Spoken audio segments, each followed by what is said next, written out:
Plus de 350 écoles seront fermées à la prochaine rentrée.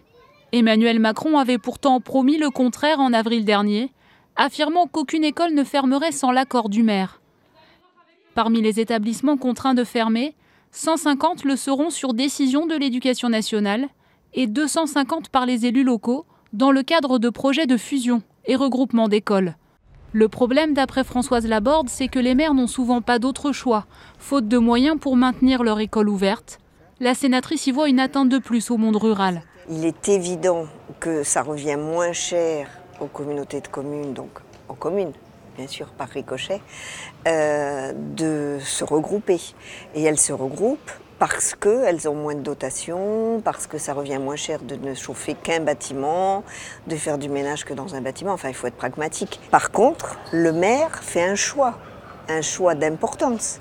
Parce que si après il vient dire « mon village se meurt », ces fermetures sont le résultat d'une politique de refonte de la carte scolaire qui tend à réunir les écoles de village dans des regroupements pédagogiques concentrés, les RPC.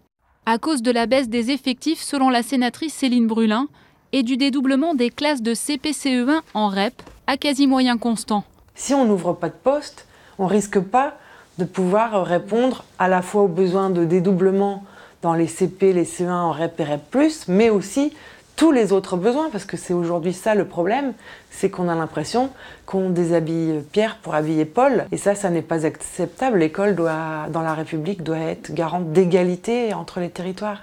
Les syndicats assurent que plus de 800 classes ont déjà fermé l'an dernier en zone rurale. C'était d'ailleurs l'une des sources de mécontentement des Gilets jaunes, la disparition progressive des services publics près de chez eux, les obligeant à prendre toujours plus loin et plus souvent leur voiture.